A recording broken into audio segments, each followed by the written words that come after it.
I know. I don't know what you see in your dimension. Welcome to the Boiled Sports. You know what you should do? You should mess with your microphone after we've started going live. This is great. This is exactly what you should do. This is how we should kick the podcast off. Uh-oh. Jesus Christ. Uh-oh. Am I fidgeting with my mic at the wrong time? Are we? Oh, you're always messing with it. Are we on? Am I? Yeah. You just leave it be, and it'll grow just fine. You mess with it too much, it'll do what it just did and fall. Yeah, exactly. We're in peak form, man. What happened? Sports Handsome Hour. Oh, okay. It's Jay and Anish and probably no one else, but you never know. Who knows? Who cares? Remember we used to have guests?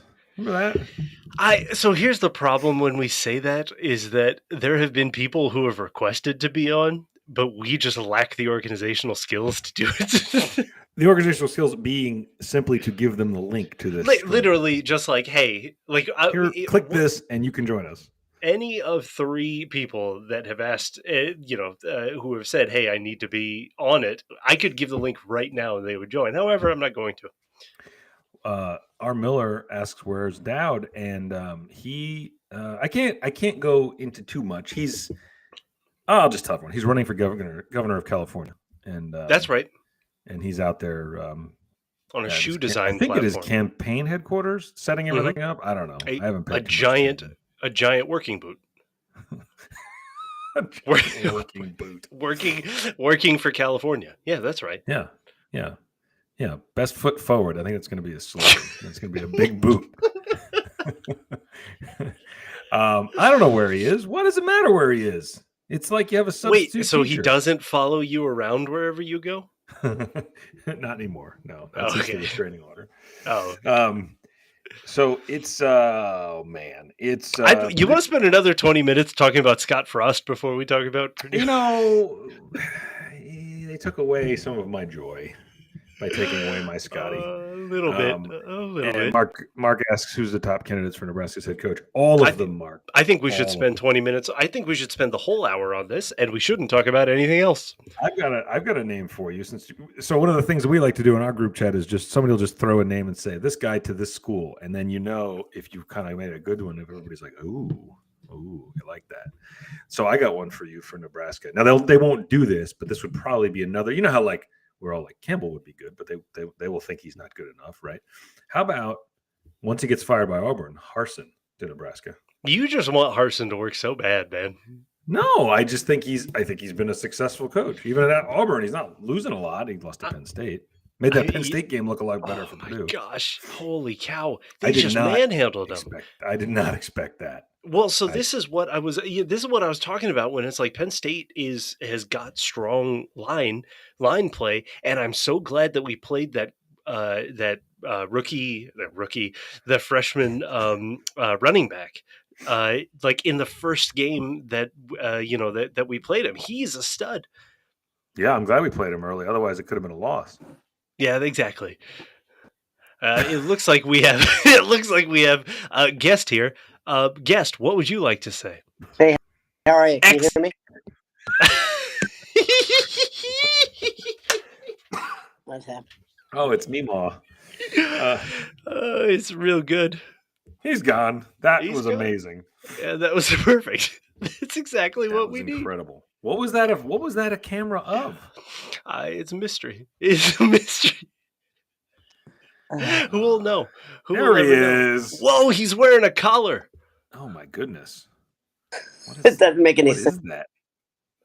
Yeah. Can you guys hear me? Kind of.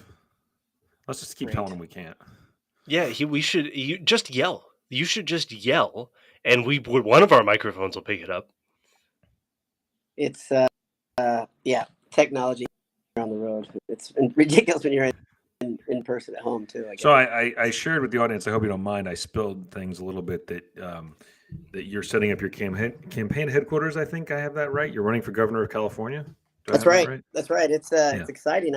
I'm glad I could tell everybody right here. I think the donations are going to start flowing him in anytime. Both of you are wearing collared shirts. I feel underdressed. I'm sitting here in my Martin Vintage t-shirt. Martin Vintage, enter 15%, enter boiled for 15% off. MartinVintage.com. Enter 15% off for boiled. I mean, you could. Have anybody ever tried? We don't know. Prove it. Right. It's like crossing the streams. You don't want to do that.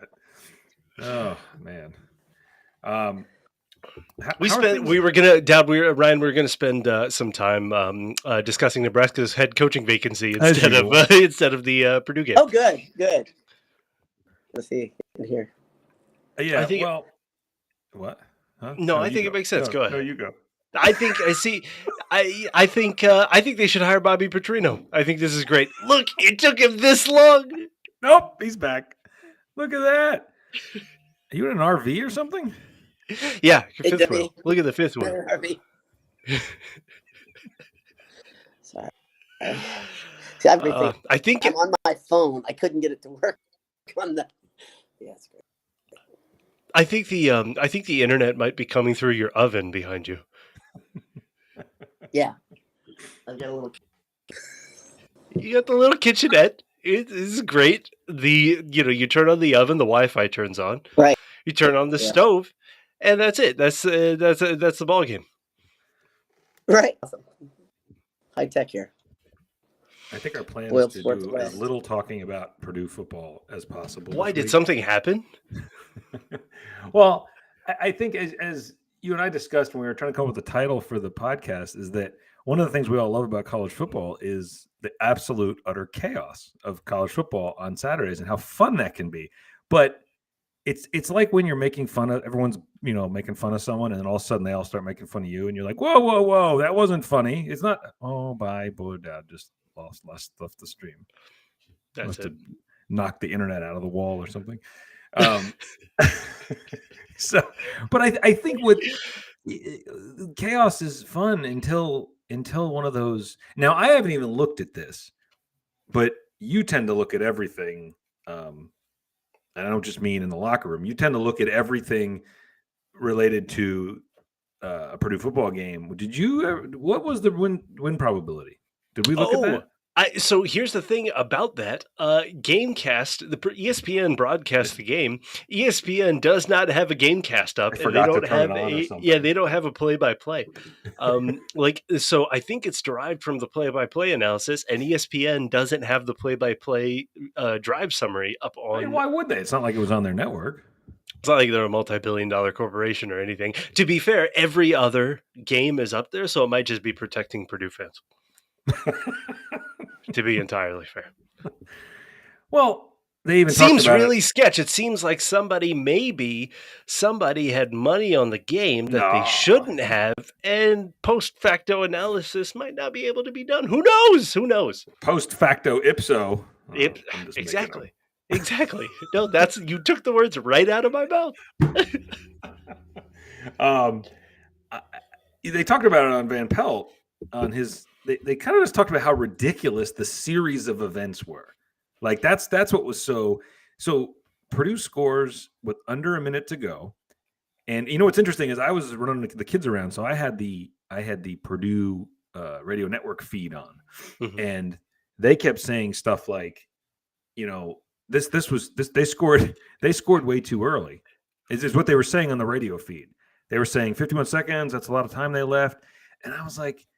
You can't play that game. You can't be like, well, let's run the clock down and then score, because you're going after them and you're trying to keep them on their heels. So that stuff is silly. Like that stuff. I mean, 51 seconds, you should be able to hold the team for 51 seconds, right? So then, of course, they have the multiple unsportsmanlikes to allow Syracuse to kick off from the 50. Then Syracuse does a number of insane things where they get the benefit of calls. And then the chaos touchdown. I mean, when you look at that ridiculous pass, it was absurd. The likelihood of making that touchdown completion is absurd. Is the only word. Well, so okay, let's look at first of all, Mr. Dowd. Welcome back. Say purple people eaters really quickly. People eaters. There you go. That'll count. That's almost all the way there. That was 2/3 of the way there. That's fine. I didn't catch the purple part of it, but that's okay. So part of this is let's not be Tennessee fans of last year, right? Which is blaming the referees when there were plenty of reasons that your team screwed up. Purdue scored 9-10 points in the first half, or ended up 9 points in the first half. On like how many missed opportunities were there? In terms of either putting points on the board, moving the ball forward, not being aggressive, missing, or having an extra point blocked. In the second half, there was Jack Sullivan's. I mean, like if we're talking about penalties, let's start with the one that probably spurred the, and again, we don't want to pile on individuals. Jack Sullivan. That was the fulcrum point of the game, like it. Yeah. I mean, like that's where things shifted, right? And so again, it's we're not Jack Sullivan's very good and all of this and blah blah blah. His late hit penalty on a 3rd and out ended up being a touchdown drive. That should have been a midfield punt before their 50-yard line, so they were still in their territory. They weren't going to go for it because it was 3rd and 10, or it was 3rd and long, and it wasn't kind of go for it on 4th down time territory yet, and it ended up being a touchdown. And that's what started swinging the back and forths, there. AOC's first boneheaded move in the last 2 years. I mean, just like absolute insanity from AOC that we never see. Right. And then we can talk about a whole bunch of other things, but the last thing is the game-winning play. The game-winning play where it was one shot at the end zone, and they played press coverage, press blitz coverage against just like the one time where it's okay to play prevent defense. This is what prevent defense was made for, right? And instead we do press man, and all of a sudden you're catching it. All of a sudden all the quarterback has to do is stay in there, take the hit, and place the ball perfectly. Before getting to any officiating weirdness. That's before getting to any other plays, any other play calling. It was how many of the 9 lives that Syracuse had did Purdue gift to Syracuse, right? 6 of the 9, probably. I mean, it should have been closed. Yeah, but the hardest in the quick cast or the whatever, not the quick cast, the post, that Payne Durham flag just read as a really thought we would come back. It showed the replay and you falling on the ground. Instead, you see 2 guys, one guy backing up, and the guy back, gets the flag. So it doesn't make. So, Ryan, 8 out of every 10 words that you're saying are coming through, which is just about the way the Purdue played. That's makes fine. Sense. I've worked really hard to get it to this 8. That's great. Nope. It was choppy there again. They worked really hard too. That one came through. Yeah.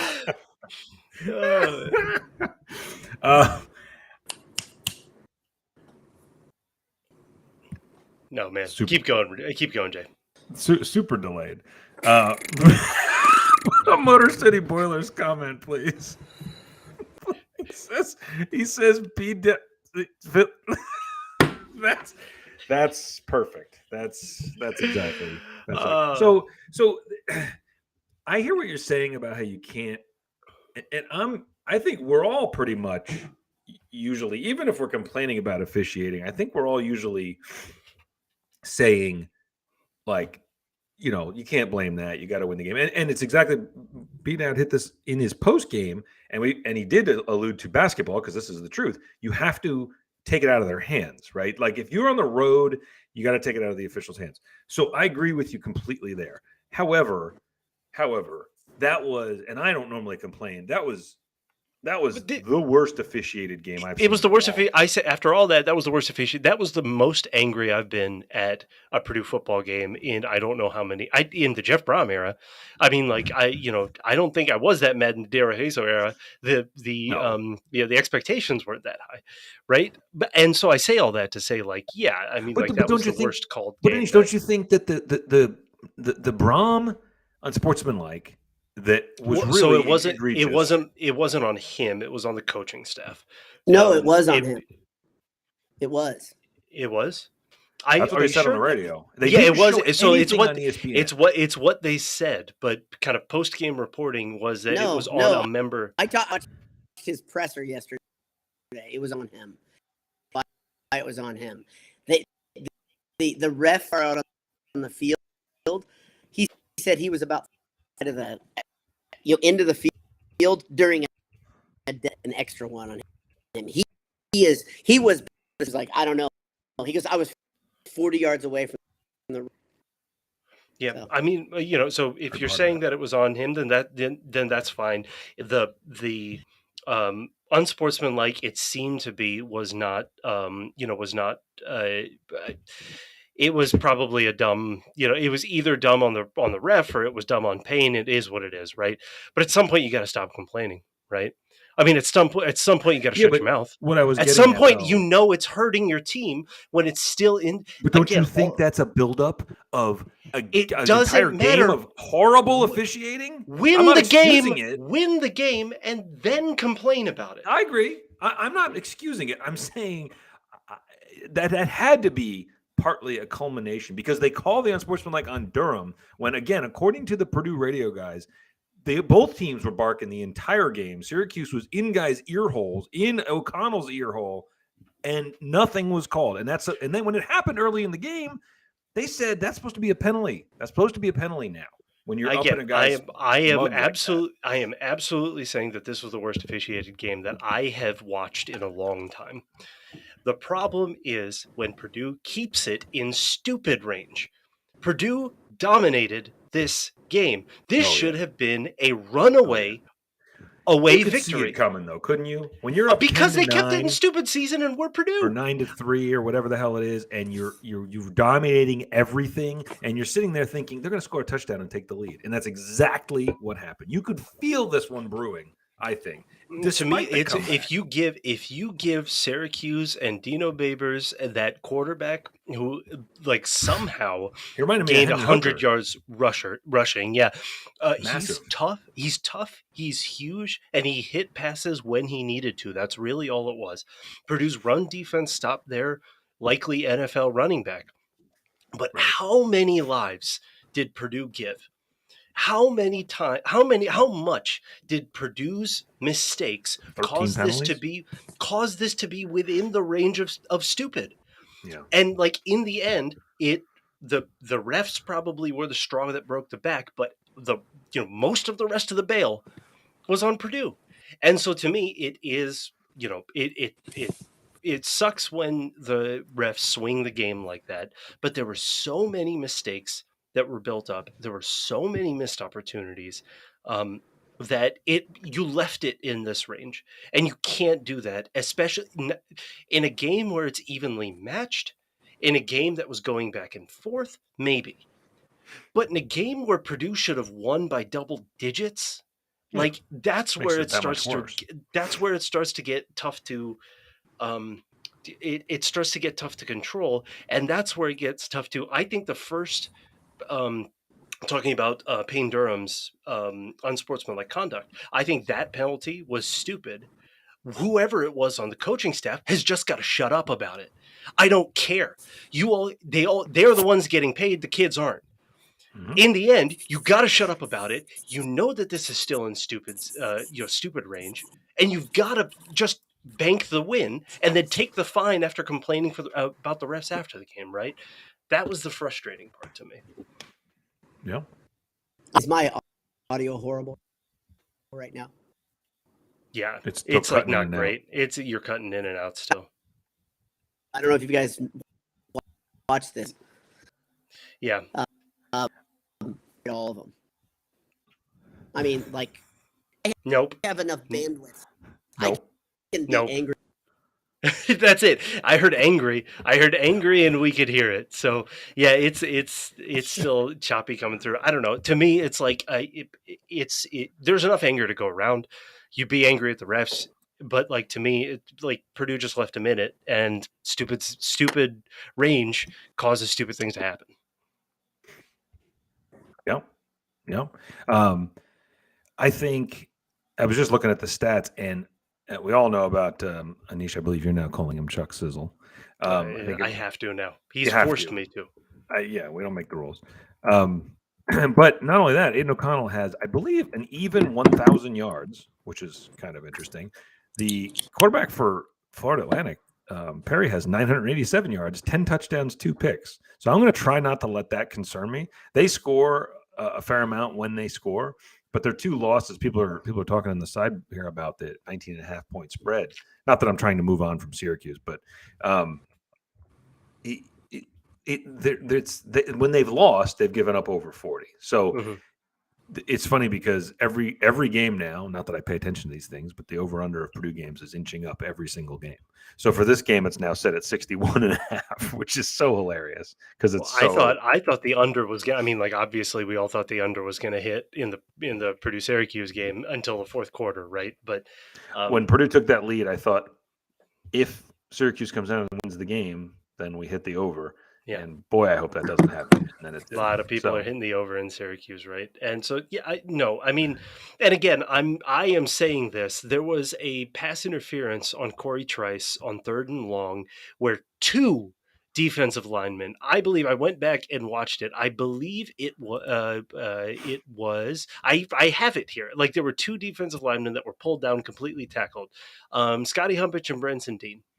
I mean, on the left side, in the middle of the line, were blatantly tackled around the neck, right in front of the referee, and the pass interference flag was thrown for Corey Trice downfield. That uncatchable ball that was ruled pass interference, that was awful.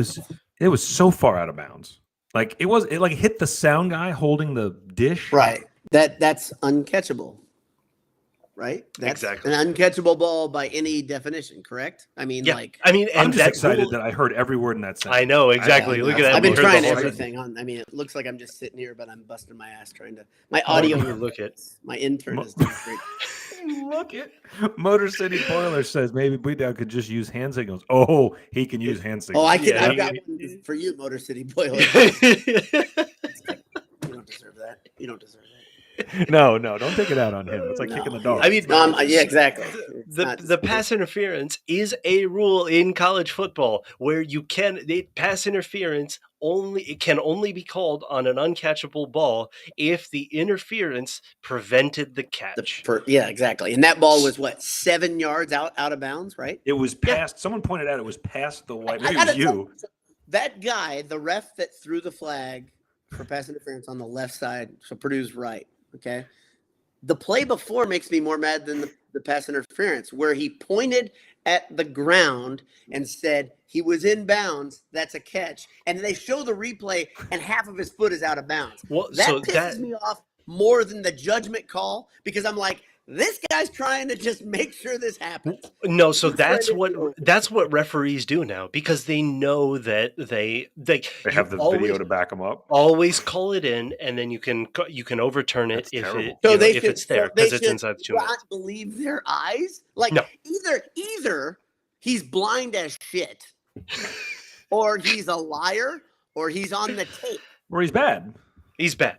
I mean, like that's the thing. He was just bad. He wouldn't have called the interference a second later for the uncatchable. To me, it's like he wanted to hit the over. That's all I can think of. I know nobody gambles in America. I'm kidding. I think I'm the only person in America that doesn't gamble. But goodness gracious. I mean, like I don't think officials can gamble, and I don't think they can gamble in the games they're officiating. Oh, sure, they're not allowed to. Jay, that's not the point. There was one particular one which I was trying to find, but there's no play-by-play. There's no play-by-play summary.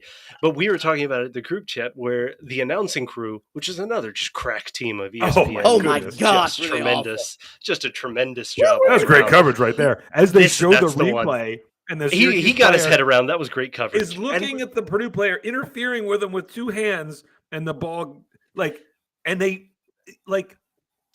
a bad TV crew when they see the replay that we all see and they just double down on their good guys. You will hear the pros. They don't have to be yes men. They'll go. Oh, look at that. Our guy Adam Amin will go back and say, "Yep, nope, that was bad. See that. My bad. We didn't see that live." And these guys are like, "Nope, that's pretty good coverage." What are you talking about? So between what the refs were calling and what the announced, so I've complained about Purdue. To me, The majority of the loss falls on Purdue, the Purdue coaching staff, Purdue execution. It's on them. We are now in the complaining part of this. I've been complaining for 3 days, 4 days. They look at this, and between what they're calling and what the referees are calling, it's like, have I seen football before? Do I know this kid? Do I know what's going on? Am I seeing the same thing? So it's like, it was frustrating. People are bringing up, J Money, people are bringing up the Eastern Michigan loss in the rain as among the worst losses in Jeff Brum's tenure.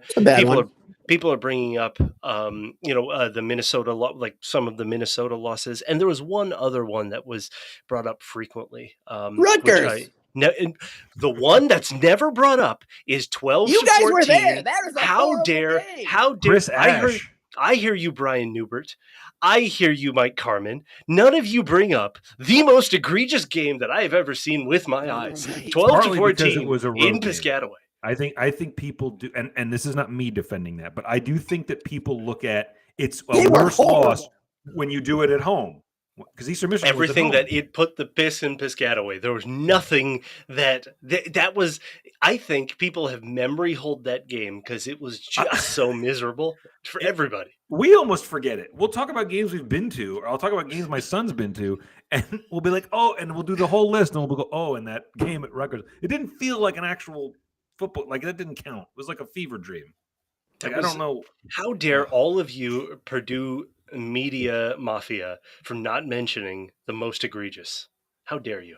So they were putting this. Wait a minute. So were they putting the Syracuse game in among his worst losses? Like among the most kind of annoying and heartbreaking. It's annoying, but it's a road loss to a team that's not bad. And Purdue did not play terrible football. They played resilient. Like Purdue played a brand of football that, if you watch the entire game, doesn't matter what your opinion is of Purdue or Syracuse, you can see Purdue missed opportunity after opportunity after opportunity, which means that's a game that they could have easily won. I don't want to say should have. Fat is just muscle in disguise, man. That's what it is, right? They should have. You can say they should have. They absolutely should have. I just looked at the stats again. They outgained them. They out-possessioned them. They more first downs, tons of third down conversions. They did everything right except, I don't know, the pick six was bad. But they did everything right except for have somebody. No, that I'm telling you that the face-to-face unsportsmanlike call. That's a pivotal one. If you keep the game in stupid range, the game is going to get stupid. Yep. And that's the problem, is that Purdue too often keeps the game in stupid range against Penn State. If you don't just allow a 2-play 75-yard touchdown drive a minute before halftime. Right. I mean, like, you're going up at home with momentum against Penn State. Guys, two final minute losses away from being 3-0. Being exactly what we thought they could be. If you say that, like, and I know nobody on this side of the microphone, none of us are saying then they're a good team because they're this close to losing. These are bad losses. Like, sure. That's the thing. This is very, very disappointing to be 1-2 at this point with this team. And I would say, so somebody in the margin said, Mike Carmen calls this the worst Purdue loss under Brom. I can't say that, but I can say one reason you could maybe get that into that category is because Purdue's depth and age and the type and the way they're losing. That shouldn't be acceptable when you've got, like you said it on your quick hit, like when you've got, 4th, 5th, 6th, 7th year guys, you shouldn't be. I think mistakes, I think sometimes people say, oh, you can't make a mistake. Okay, O'Connell's allowed to make a mistake every once in a while. I'm not even going to – it was a stupid one, but it's the first one. He's got 10 touchdowns or whatever the hell it is. Yeah. But Payne Durham's got to be more disciplined than that, for sure. Payne's got to be disciplined. The coaching staff has to be more disciplined than that. I mean, I'm sorry. So let's look at, regardless of, okay, let's pretend for a second Brown's interference is legit and Durham's, okay, let's say Durham's unsportsmanlike is legit. And obviously AOC's pick six there's no debate. It was just a horrible. Those are three guys that are fourth year or older. I mean, what and we say this, and again, and Sullivan, that's a fifth year. Sullivan was another one, and he injured. He at least kind of hobbled. I think it was a closing linebacker, like a closing outside linebacker whose name I can't remember right now, but he did, he hurt his own player on that play as well. Mm-hmm. The biggest thing also, I mean, how the injuries that were there, Jalen Graham, like how evident was Jalen Graham's Jalen Graham missing from there. I mean, like every time the quarterback ran for 10 yards, every time there was a missed tackle, there were a couple nice knock him down hits, but every time I'm like, if he's able to stay on his feet, that's an extra 5 yards. Like, what are you doing? Every time that happened, it's like Jalen Graham shouldn't. I mean, like, he's really good, but Purdue's defense needs to understand that they're not playing with him, right? And they need to compensate for that. And so to me, like that, they're again not blaming the injury, but it was really evident, that game. It was just, and again, all of this means you let the game too often. Purdue lets the game. Especially when they're an older, experienced, good team, deep team, the deepest team that Braum has had, they just let opportunities slide. They let the game stay in silly mode, right? They let it stay in this in like, I don't know, margins that should be way closer, right? And especially when you're playing good teams like Penn State, or when you're playing good teams on the road like Syracuse. It's this, things like this are going to happen, right? Or things like this are allowed to happen, right? Things like this are going to happen when you don't step on a team. Yep. Two games now. 2 games where Purdue could not either play defense or convert an extra down, which is the converting an extra down is so strange. But Purdue couldn't play defense enough or disciplined enough to close out Syracuse. Purdue could. It's the same thing, really. If you think about Penn State, we, as fans, we complain about, well, there wasn't enough pressure on the quarterback, so the defensive backs had to do a lot and hold up the play a lot, stay on their man too long, whatever. This game, it just looks like there were just major lapses, both from Trice and Brown. I mean, I don't know what to say other than to me, it looks like a team that's just very, very undisciplined, has a lot to learn still, a lot to get better. And I don't know if they can make that much of a leap in those things. I just don't, because you've got so many guys who are so experienced and they're making boneheaded freshman type calls. How do you whip that out of them at this point? I mean, the flip side of this is that every Braum team looks so much better in November than they do in September, right? What are they doing? I mean, like, so let me, and I thought about that, right? This is a recurring theme. And so what's happening in camp? Like, we asked this question last year. Plates of spaghetti. That's right. Everybody goes to water parks and eats fettuccine every day. So, I don't know. And like, you have to start asking the question. I'm sure Braum does. I'm sure he does, because he's not a dodo. But like, what are we as a program doing? And I say we, if I was in his position, what are they doing to get ready that is so out of whack? And why does it take them a month and a half, 2 months to get to a full gallop every darn year? It should be this year. The theory that I had was that because of the experience, these guys would understand what's coming in them, but the challenge that was coming at them, and it sure as hell doesn't feel like that. So this is a good segue. Ryan Clippers just commented in the side that, all that said, I still see a path to 8 wins. So fine, think about that. That means, if you're talking regular season, that means you're going to go 7-2 the rest of the way. Now, sure. I mean, this is the thing with the Braum. This is the thing with the Braum. California. This is the thing with being with Braum, is that it wouldn't surprise you. 7-2, you'd say, sure, right. And then you go, man, I sure wish we won that Syracuse game. Sure wish they won against Penn State. Or the opposite could happen, and you probably wouldn't be that surprised by that either. I mean, the opposite is that, like you're saying, Florida Atlantic with the Willie Taggart, Florida Atlantic with Willie Taggart comes in and scores a ton of points. Maryland, even though they're stuck in the wrong division, is really good this year. I mean, their offense is really strong this year. Wisconsin is strong, but I don't think they're that good of a team. I mean, no. Again, all of these teams Purdue is better than, but the same thing. Those could, if Purdue keeps playing like this, those could be coin flips. Minnesota and Wisconsin still look really strong, right?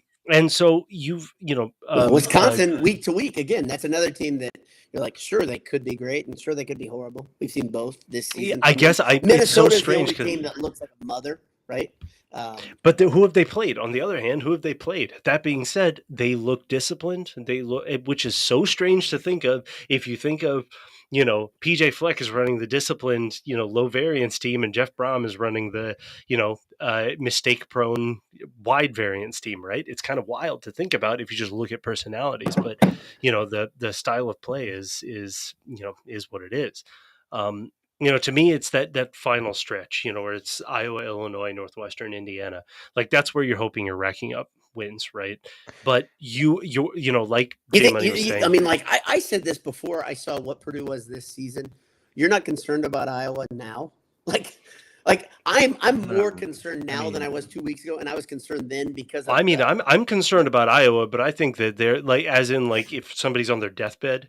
I was like, yeah, I'm concerned, but they're pissed off they lost two of their players to Purdue. Like that to me is like the biggest. Like you want to get a team frothed up and ready, but like those guys chose to not play with you, right? If I were the coach, that's the psychological button I'd push, right? Yeah, but Charlie wants to show out against them too. That's going to be fun. I'm sure he does, and he probably will. And that's the thing; he's shown up every game. Oh. My gosh, what a consistent man! What a dude! What a freaking Speaking of smart things that one of you had said on one of the recent quickcasts that you had, Dowd on one of the quickcasts, you were like, how do you not just point to every great wide receiving a recruit in the Midwest? Just point to Purdue's last 5 years. And just say this is why. I think it's going to become that if it hasn't started to, isn't it? You would think though, and if they hadn't become it by now, right? You've seen a variety of receivers from Mahungu to Moore to Bell to Jones, all look like the best receiver in the conference at one point or another, right? But there's not a line out the door to those guys to come and showcase their talent. It seems bizarre to me, but. I don't know. We got Bell and Moore and like back to back, and to me, like that's great. It's great. Awesome. And really, there's a third guy in line there who was also a blue chip that didn't work out. So that's fair. That's fair.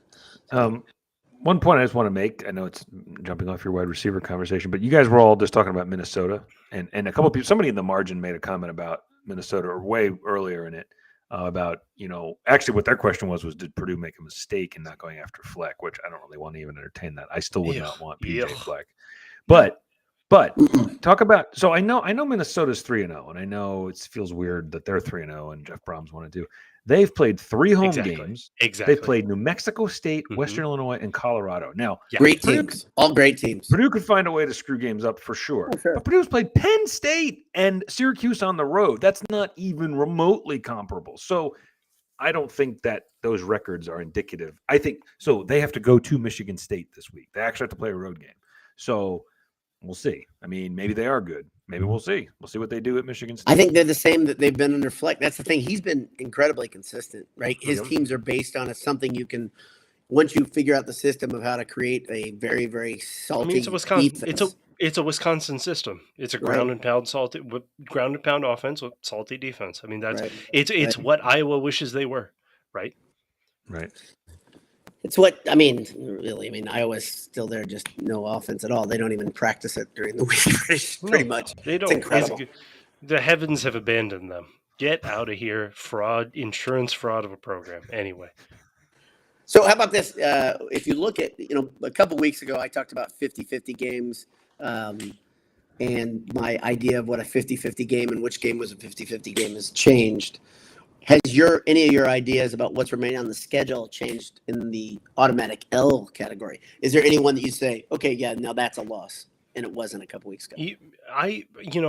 That's the freaking part of this is that you look at the schedule and everybody's bad. I mean, like everybody's not. They're not bad, Everybody's beatable. but they're not good. Like nobody on the schedule is good, right? And so it's like that's. I think Minnesota. I'm going to stick with my Minnesota. I think Minnesota's probably good. Yeah. I think Wisconsin is probably good. They're good. Everybody else is not very good. Everybody else is not very good. I agree. I don't because here's what I'll say. This start, while disappointing, has not changed my belief in what the team is capable of. I haven't seen them go out and thought, oof, they are not what we thought. They're so close. Anybody. I'm not worried about that at all. And except for stupidity so take away all the bad calls, take away all the annoyances. Like you could cut this a million ways, and I think we sort of already did touch on this, but take away the stupidity at the end and they win. Right? Take away any element of those things. Any one of the things. Calls, exactly. Bad discipline. Take away my balding, and I'm probably a professional model. Fabio. That's too much of a leap. You like to do that little game, but that one is a leap. Same. You said same. Yours is your best one is maybe I'll have a growth spurt. Right? Maybe. Right. It could happen. Either height or hair. Either one. I don't need both. There are so many mistakes against Syracuse, and there are so many mistakes against Penn State, and you take one of them, you tighten it once, and those should be at least one of them should be wins, right? Games in the final that's minute, why you still look. You are 2 plays, let's say, away from 3-0. It's so again, I'm not saying which just makes you feel even more annoyed. It's more annoying, absolutely, than if you just got whomped by somebody. You say, okay, they're just not what we thought. They are the team we thought as far as talent and ability. They are that team. They do have those guys, and they're still 1-2. So I guess I would say, I was thinking about this today. Purdue fans, there's a lot of mad Purdue fans, and people go really, Boylan loves Twitter after a loss like that. That's one of his favorite places to be. People are very rational and reasonable. And look, Purdue fans who are angry, you have every right to be. And if you want to be mad, you should be. I'm not here to do that whole thing where it's like, no, you should support. No, if you're mad, that's fine. But this is not the way Purdue has done this in the past.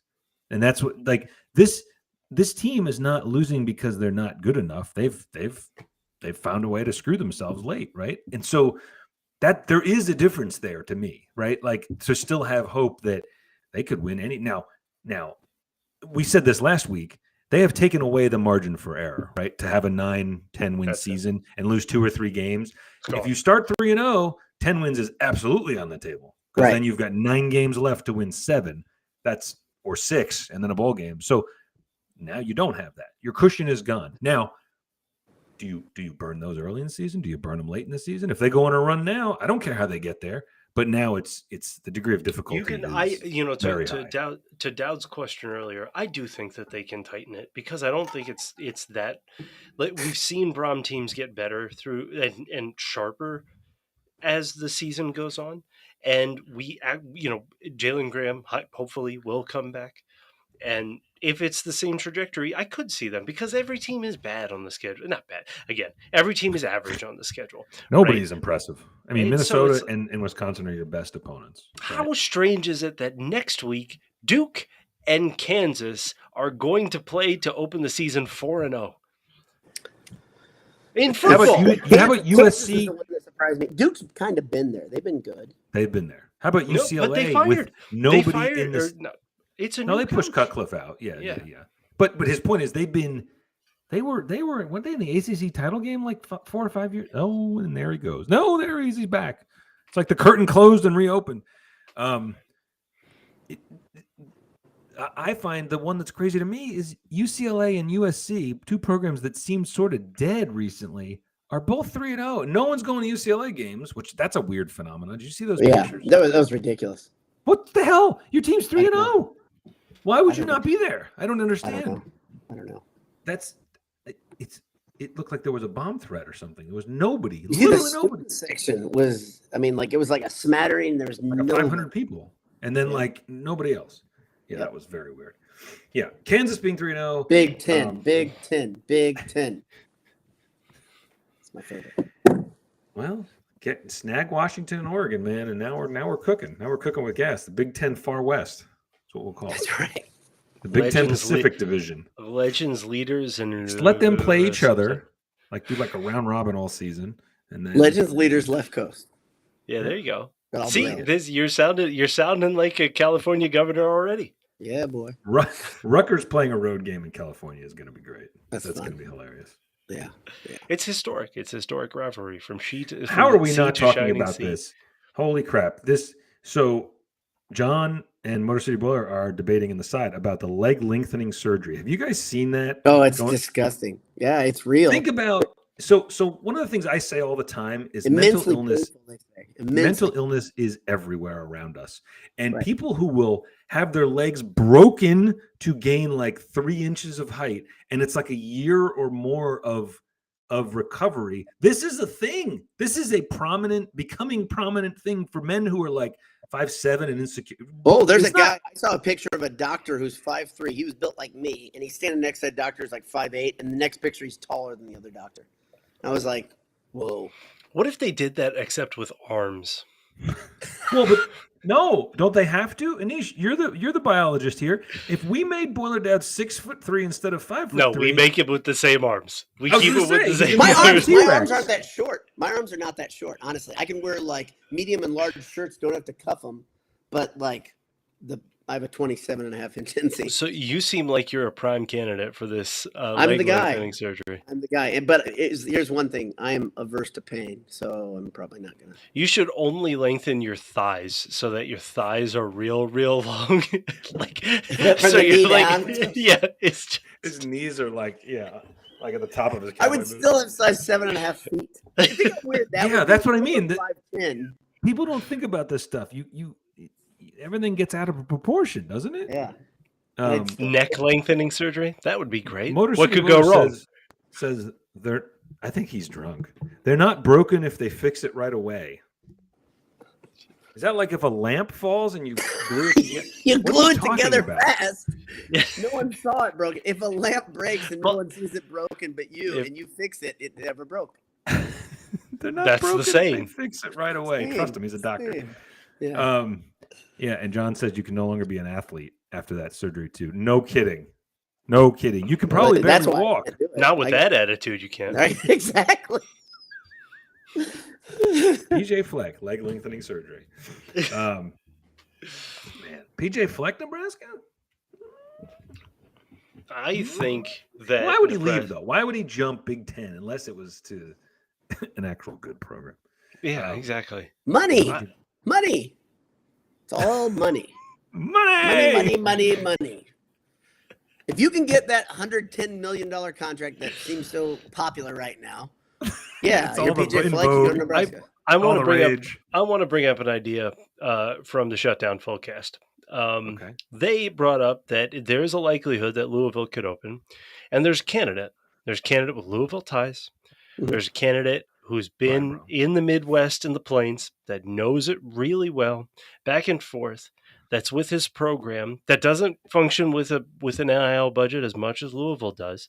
That being said, but can make it happen, and has their program on the right way. That's right.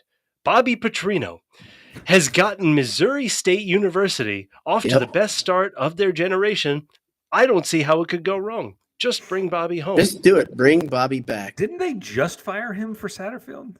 It's the funniest. The funniest picture is when he was at Arkansas and his face is red and it's the neck brace. You should not laugh at another person's pain. That's the funniest picture I've ever seen. They put it on the screen during College Game Day, which surprised me because usually ESPN and shows like Game Day kiss coaches' asses. And it really surprised me that they put that up. That's like a Twitter picture. They should put the what's his name, Kirk. They should put the picture of him that's charred, charred red. Oh yeah, except for his eyes. It's the best. They should put that on there too, side by side. Who looks worse? I didn't. Did you guys check on Twitter? Like, there's I've muted that person, but there are many people that are saying Jeff Brom is, should come home to Louisville. What did they feel about? Is he from there or something, or what? I don't know. But were they still chirping? I've muted so many. I don't know. You should not check. Nobody should go on social media. It's poison. Is poison, and you shouldn't go there. Wait. You mean, what are you saying? Are they going to change their mind because Purdue lost to Syracuse? No. Think about where they're at. Okay, so what do we have to do? How do we have to lose? I've said this before. You guys have heard me say it. You both have poo-pooed it. Anish especially doesn't think. If Louisville opens, I said the last time when he turned them down, I said, the next time it opens. He's going to go there. You did say that. I believe that. I still believe that. As stupid I almost think if he doesn't go this time, he doesn't go. Probably not. I kind of agree there. Maybe, or maybe then it becomes Anish's theory in the past where it's like he goes somewhere and keeps doing, and then he comes home one day. He can always come home. Maybe then. To me, his business model. He loves Howard Schnellenberger. Schnellenberger, didn't he go back to Louisville as an old man, or am I wrong? Yes, I think so. Because he was maybe he's going to follow Schnellenberger and go there when he's like 60, 65. You can always come home. Let Dion coach Louisville. Right. It's a perfect fit, except it's an Adidas and Nike thing. Like that's the only thing. But they can work. And that Adidas, they run that damn town. It's no joke. That's the only thing. Deion Sanders to Georgia Tech. Could we get a funnier juxtaposition? That'd be amazing. But it's a Nike school in Atlanta. That will probably need a head coach. Yeah. I'm just saying. What is Jacksonville State's record right now? Good. Oh, they're good. They got dudes. They haven't lost yet, and they got they've dudes. got that recruiting class is absurd, but yeah. I mean, like, how long do those guys stay? 15 minutes? Until Dion leaves. Can recruit. Exactly. Yeah. He's got a great closing pitch.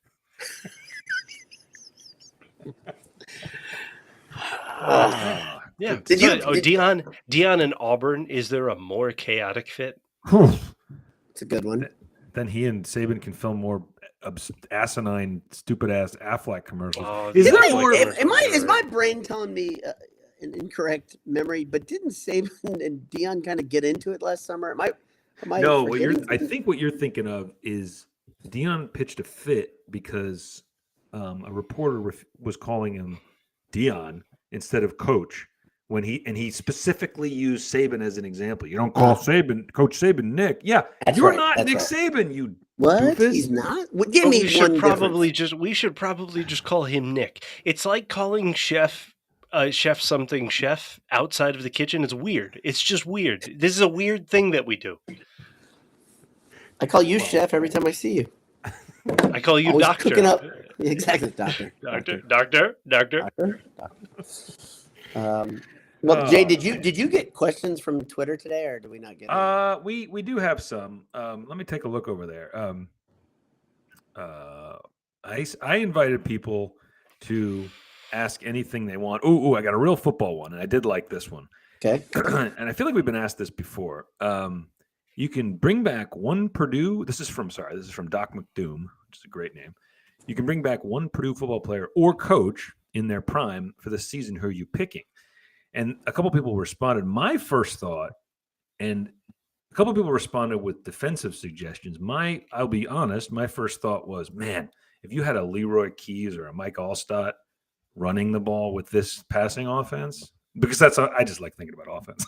Otis Armstrong, yeah.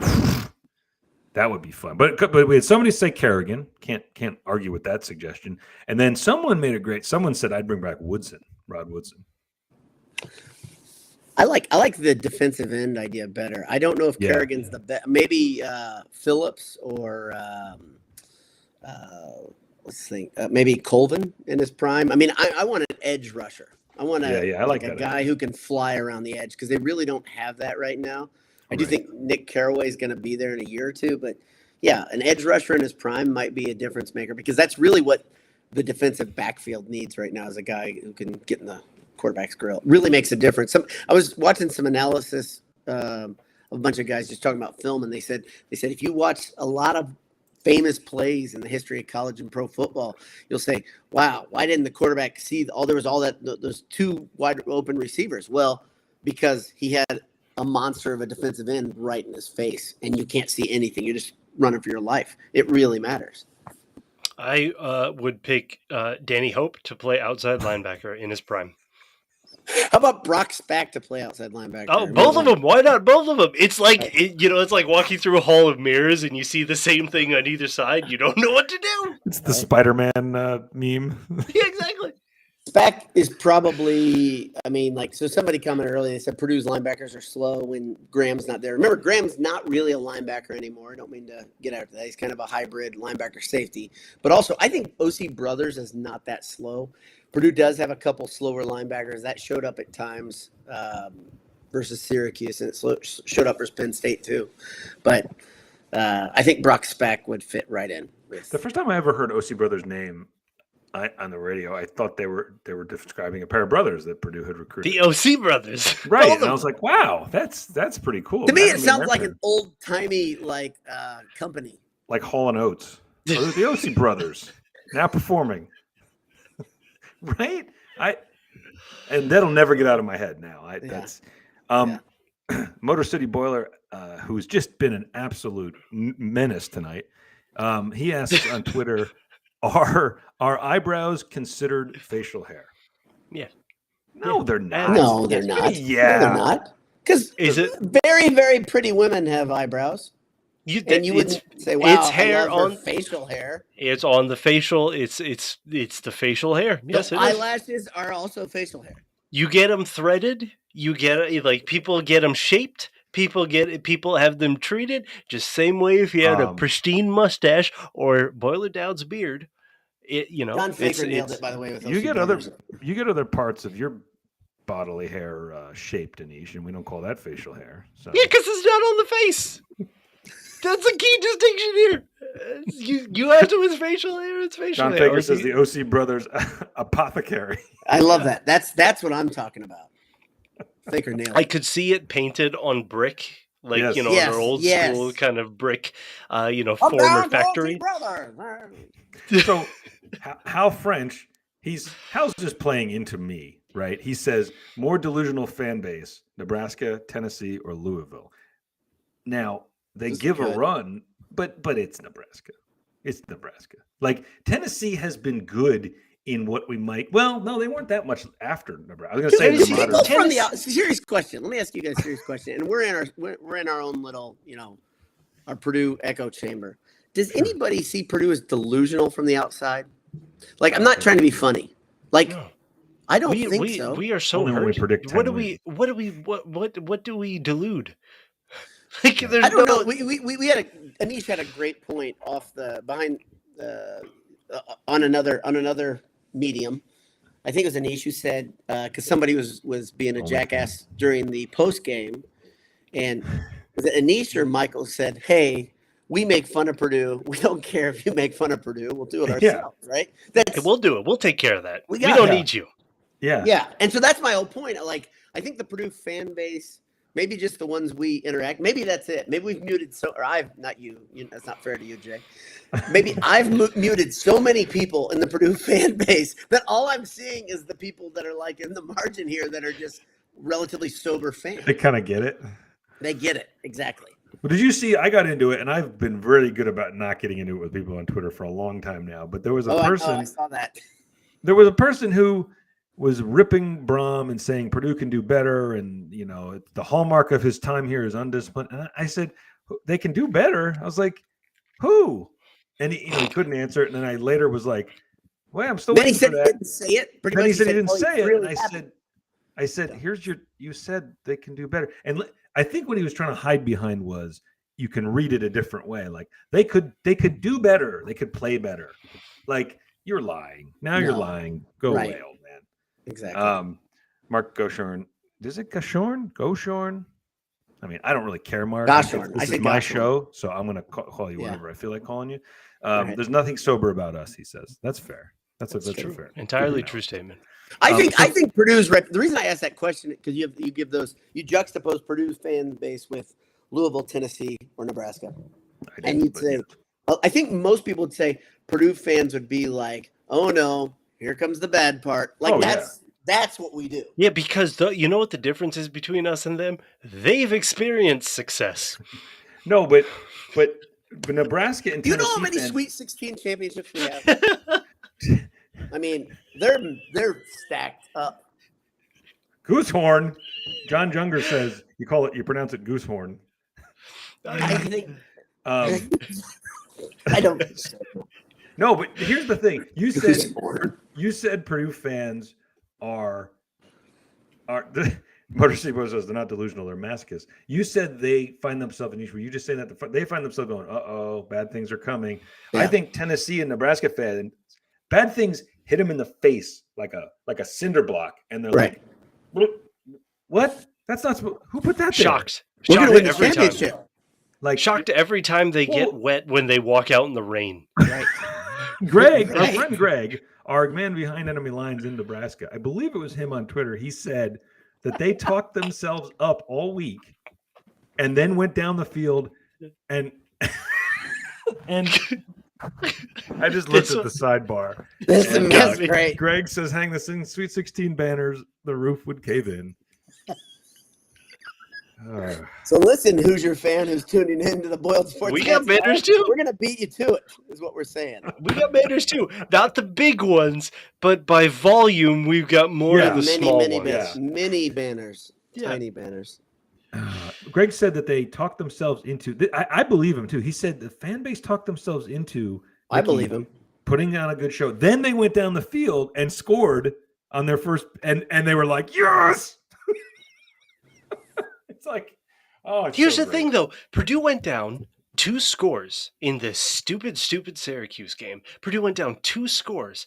We were forlorn, double-digit deficit, and then less than 30 seconds later, Chuck Sizzle is rolling into the end zone, and all of a sudden, it's a game again. I mean, that's the thing. Is like, it's funny. Do you guys do this? So I was watching with 3 similarly minded Purdue fans, all of us, when they went down, after AOC's pick 6, we're like, all right. And then they score almost right away. We're like begrudgingly high-fiving. We're like, yeah. What the hell? Because you haven't gotten over the mad quite yet. You're still stinging. You're smarting from what just happened. Yeah. And now you're supposed to celebrate? Stop with the roller coaster. I want off. No turnovers in the last game. That's not great. I mean, like that was kind of a hallmark. Yeah, no, I think they had a couple that got taken away, didn't they? Well, I mean, that is what it is. They have 2? It's tough when you get those taken away. One of those was really legitimate dog shit. But we didn't even talk about that call. Which one was that one? The one where they said on the interception. It was the toe, but it was enacted in NCAA, which is garbage. Oh, you're right. Yep, you're right. Sorry, Anish. I don't know if I put you over the side yet where we can. That was it. Yep, that was it. That was the one. I forgot about that one. That was right. That was second or third quarter. Yeah. I mean, again, second, because that. I only think because did it turn into points? It must have. So that's the only reason why I think it was third. Anyway, that was there was but that was annoying. That was awful and annoying and terrible. You are correct. That should have been a turnover because that was one of the rare instances where Purdue got pressure, right? The other thing that was like really disappointing because like Purdue handled Penn State's line. And Purdue's offensive line handled Penn State's defensive line. Somehow, Purdue couldn't handle Syracuse's defensive pass rush, right? And so the offensive line was like not really allowing AOC any time. So it was, I don't know. You're seeing pressure from the backside. So I don't know. We got a question from CJ Platt, who just a few minutes ago sent it in. He says, and this is interesting. I don't. It's an actual real question. He says, why do you think Purdue's wide receivers have never made a mark in the NFL overall? There have been many highly productive ones that us fans were certain would stick. At this rate, even more will bust unless AZ figures out how to use them. What? It's an interesting point. Let's it's been like 18 months of Rondale Moore's career. What are you talking about? Well, but his point is that nobody's really Purdue hasn't for all the good offensive. But who is the guy? Okay, we can all say. I think you can say Taylor Stubblefield was a system wide receiver, right? And I think we knew that coming out because his his tangibles, not his intangibles. His tangibles weren't very good. Not very fast. Not very tall. He's a great route runner, right? He was. He's coach on the floor. Coach on the floor, right? Standiford, like kind of a gazelle, right? But another guy that the NFL wasn't excited about. So saying somebody's a bust, don't they have to be a guy that's highly touted and picked relatively high? To be fair, he said why. His actual question is, why do you think Purdue wide receivers have never made a mark in the NFL? Okay, that's And I mean, because Purdue's until now, historically, Purdue's wide receivers have been okay. And we've used them in ways to get yardage and to exceed expectations, right? This is the first era where Purdue is recruiting blue chip wide receivers. They put up blue chip numbers in college, and then they go to the NFL. Right. This is the about first that. The time blue chip, the true blue chip wide receivers that Tiller dealt with, you could say Selwyn Lyman, and you could maybe say Dorian Bryant, but he was via transfer because I think he was low. That's a good one. Yeah, that's a good one. But none of these guys have been like prototypical big. The most productive ones are guys like Lyman was a big guy. Lyman was a big. Yeah, but he didn't produce much at Purdue. Well, he didn't produce much at Purdue, but he was a legit 4-star receiver. Like he was comparable to Wright or Bell out of high school. Okay. But he didn't do anything at Purdue. And then the next one over here, I love this. I love bringing up Chris Daniels because I love watching Chris Daniels play. But Ryan Clip says, growing up Chris Daniels, I love to watch run routes out there too. It's like you rearrange the words. Yeah, that was like a Shakespearean. They're all there. Growing up Chris Daniels, I love to watch routes run. Chris Daniels. Sorry, Ryan. But and was awesome, but he was not. I mean, I would say that's another guy that didn't fit the mold for the NFL. If Belichick would have figured out what he really loved, maybe Chris Daniels would have been an awesome Patriot. It's gonna be awful when Charlie Jones is on the Patriots, isn't it? Yeah, all good Purdue players except Breeze end up on the Patriots. Right. Well, maybe there's a new era upon us. I mean, you've got Karlaftis doing major things, and I mean, maybe there's a new era. Xander Horvath, all-star, scoring in every single game that he's in. Pro Bowler, just going to score touchdowns forever. That's. I look at the trend line. Find how is this wrong? Nothing's wrong. It feels so right. All right, good talking to you guys. Is that it? No more Twitter questions? No, nothing more. I feel like addressing. So. Nothing more that's worth talking about. Homecoming FSU. I probably missed it. FSU? Did you just say FSU? Yeah, I said FSU. Who's? Florida? I'm having a stroke right now. It's fine. It's fine. They'll be back. What about it? I wanted to say, did we say thanks to our sponsors? Earlier we did. You probably were having technical difficulties. I don't know that we mentioned our friends. I don't know if we mentioned our friends on Vine Street, AJ's on Vine Street in West Lafayette. Definitely go there. I can't recommend them enough. We always recommended them because they paid us to, but now I've actually been there and I very much enjoyed it. Now we have plaque in our arteries that'll be there forever. Delicious plaque. Oh my God. And it's no longer in a place where the walls have holes in them. It's fantastic. It's brick. There are TVs on the wall. It's crazy. It's a little too polished. It's so nice for a college, greasy spoon dive place, right? Like that's the crazy part. At my age right now, I like to go. I enjoy it now, exactly. And I think 25 years ago, I probably would have bought my parents there when they came to. Right, you're like, it's probably expensive. It's clean in there. Kids these days going to clean AJ's. Exactly. That meets health standards and whatnot. Yeah. Good dude. We miss the old AJ's with a breeze going through the lobby. Yeah. I never experienced that, I'll be honest. Oh, that's when I experienced it. It was so great. It was so good. They're still good. They're still so good. It was awesome. Shout out to AJ's. Man, that was great. That was good stuff. Good job, guys. As Ryan Clip says, it was a tight 40. And I want to apologize to everybody, and I want to say thanks to whatever hotel I'm staying in. Thanks to Verizon Wireless or T-Mobile, whichever one. Just shake him is fine. Why would you? You're in what, Southern California? Why would you expect to have a good signal there? That's not. I mean, They there's don't no use data. There's people here, so you'd Middle think of maybe nowhere. the internet, the interwebs would be okay here, but nope. Boiler down for California. So before we wrap this up, before we go, I didn't hear any predictions. I didn't hear any thoughts on the game. Anybody nervous? So what's the over under? You said is 61. 61, I believe now. Let me see here. I'm going to say 61 and a half. FAU. It's Florida Atlantic, right? 60. No, it's Florida International, I think. Florida. It's not Florida International. Central Florida. Florida Atlantic. It's one of them. You are it's having one a stroke. of them. Florida Atlantic. Okay. FAU. FAU. You can say it every time. Doesn't matter which Florida school with 3 letters you can say. It always works. I think Purdue needs to win by double figures. I think this one needs double to figures. Be, no kidding. Yeah, I think this is going to be 30. They won't, but I do think it'll be. It'll be in the teens. Like I think it'll be between. There's 10 some and magic 21. in Ross-Ade. Maybe this is the catalyst that gets this team going. I mean, night games are always fun in Ross-Ade, even in a heartbreaker, which we've had this season. I don't see a heartbreaker happening in this one. No.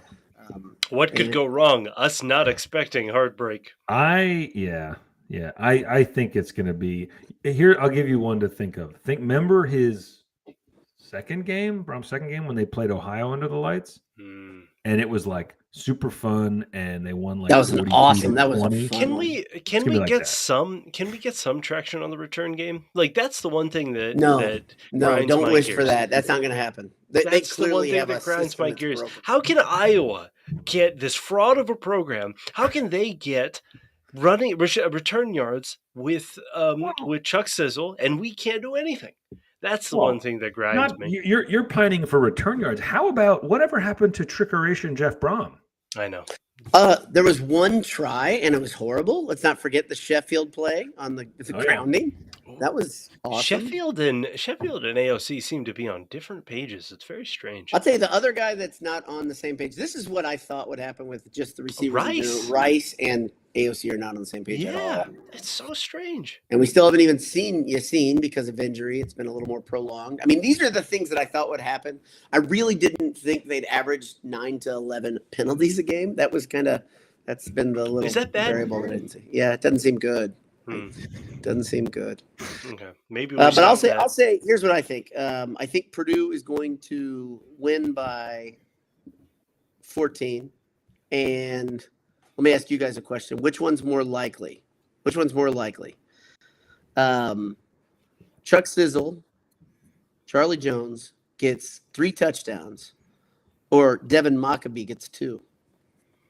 Shout out Mockabee actually producing. I think likely that Chuck Sizzle gets 3. Okay. You easily say that. I need to make it harder. How about AOC? No, I would go Mockabee. I would go Mockabee. AOC is going to throw for 400 yards. Wow. Not a guarantee. I could see him throw 385, and we're like, okay, but he's going to throw for a lot of yards. He threw for 400 plus this weekend. This is a much worse team. I could see Mockabee 71% completion. Too. I could see. Yeah, exactly. We saw all of these things, which is like just one less bad call, one less dumb penalty. What like AOC one takes less the sack. Pick 6 under AOC takes the sack on 1st and 10 instead of flailing for the first time like I've ever seen. Right. And throwing that pick 6. He looked exactly like Carson Wentz on that play. That's not a good. I think that was a good line that somebody said to you, which is that Carson Wentz would have thrown it with his offhand. That being said, I can no longer blame Carson Wentz for the Colts' terribleness. You can say Carson Wentz is bad and the Colts are bad. You're right. You're right. Because Carson Wentz is proven in different. Let's look. Now it's 3 different teams that he's shown that he can make stupid, boneheaded plays over and over again. I went to a park and played basketball for 3 hours instead of watching more football break my heart on Sunday. I recommend grass. I recommend touching grass. This is good. That's a good thing. It's a good idea. So. Or smoking. It's fine. So yes. So Chuck Sizzle's going to have a big day. AOC is going to have a big day. You called Payne Payne for a big game last week, Dowd, and so that was a good call. Not quite, didn't quite know all the ways he would impact the game. All the ways he would be big. So close, right. so close. Yeah, I still think I think Durham's going to be a handful for everybody as long as he remains somewhat healthy. It sounds like he's a little nicked up right now, just to read between the lines. But I still think he is absolutely a pro on that field, and he's tough to defend. And is Drew did you see just what he looked like in the post game? Gosh, no. He looked horrible. He looked angry, sad. I felt bad for him. Felt awful for him. Is Drew expected back or no? I don't. He's Brom gave. I don't want to say typical Brom injury answer because I think they've actually been pretty good at telling us what's going on. But it sounds like Drew. There's no final decision or there's no way to say if he's definitely going to be back this week. Okay. I would say that though, in an unusual twist of events, that the running game is not hurting without Drew. You know, they just not didn't change the trajectory of the game. Not having Drew. No, no, it didn't. It didn't. It's hard to say how different it would have been. I mean, it sounds like such an X's and O's podcast when you say establishing the running game, but like if they can, it changes AOC's fine. life. I actually think Maccabee was fine. I mean, like again, and it's not like Brom trusts anyone more than the other anyway. Like he's going to throw. So Maccabee, by the way, has rushed 20 times for 100 yards. Even I can figure out that yards per carry, and it's pretty good. And there were 4 straight runs. Like when was the last time you saw 4 straight runs? And so to me, it's like not at the end of the Penn State game. I can tell you that. Didn't see it there. I can remember that didn't happen. I don't think I saw 4 runs in the second half of the Penn State. If Purdue can put together a complete game, they'll win by 3-4 touchdowns. Yeah, 100. I'm 100 going to go win. with what could go wrong? 42-20. I like it. I like the confidence. You got to. All right. Yeah. Well, why not? What do you lose by? So this is can we call it a BS Summit weekend or are we not going to, did we not say that? Who knows? Who knows? No one, who's to say? Who's to say? Who knows? Who could know? Yeah. Well, the stars will know and the eyes will find out on Saturday. That's right. Yeah. Well, I can understand. Indeed. It is, yep. So, well, it's been fun, guys. I apologize to everybody out there who had to deal with that, 10, 15 minutes of me arm wrestling electricity and electrical devices. And then the hour afterwards. Arm wrestling electricity. That should be the title of a book or something. That sounds like an old-fashioned public service announcement or something.